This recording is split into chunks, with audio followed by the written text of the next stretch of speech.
Ağlamalar, ağlamaları devam edecek. Bu hali söylemek doğru değil. Benim seccademe baksanız, cereyan eden hadiseler karşısında gözyaşlarımın izleriyle her tarafı bir leke haline gelmiştir.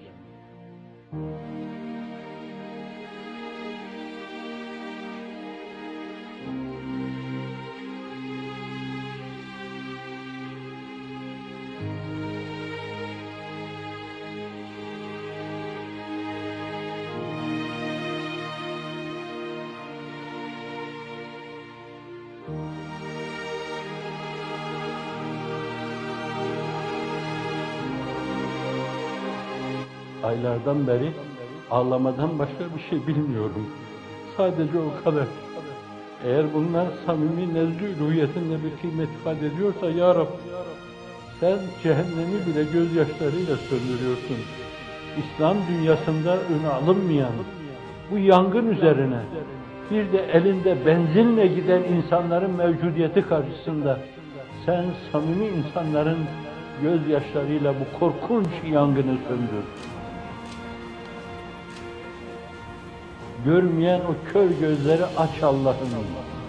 İşlemeyen, hiçbir şeyden anlamayan o densiz kafalara Allah'ım sen akıl, idrak, firaset ve kiyaset lütfeyle.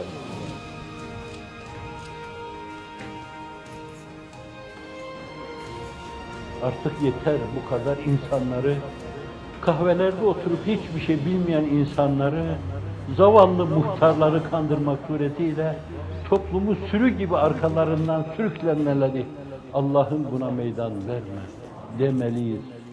Yalvarıp yakarmalıyız Cenab-ı Hakk'a. Rabbim dua, tazarru ve niyazlarımızı kabul buyursun.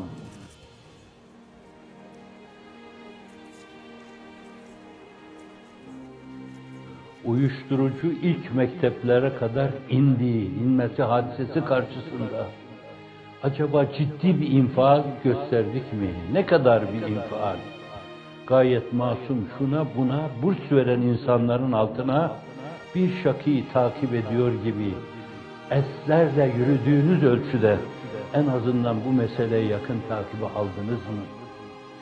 Kontrol etme niyetine girdiniz mi acaba? Acaba bu meseleyi nasıl doğruya yönlendiririz? O mevzuda imali fikirde bulundunuz mu? Şakak zoklattınız mı?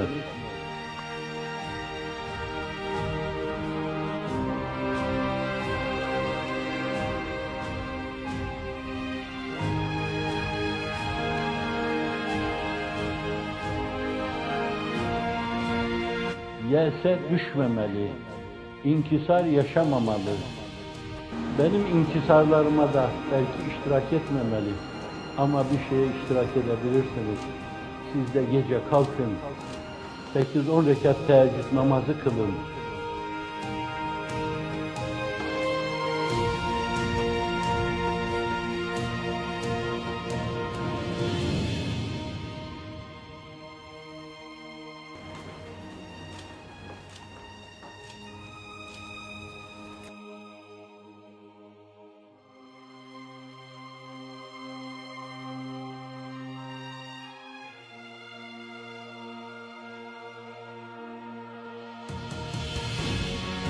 Ülkeyi idare edemeyen seviyesiz insanlar, Suriye'yi batıran, maceraya bir yönüyle feda eden, aklı bir şeye ermeyen insanlar, bunların yaptıkları mesavi karşısında inanın çok defa artık ağlaya ağlaya gözlerimde görmez hale geldi. Bazı şeyleri göremiyorum, bazı yazıları okuyamıyorum. Allah onları da benim günahlarıma kefaret yapsın. Vesselam.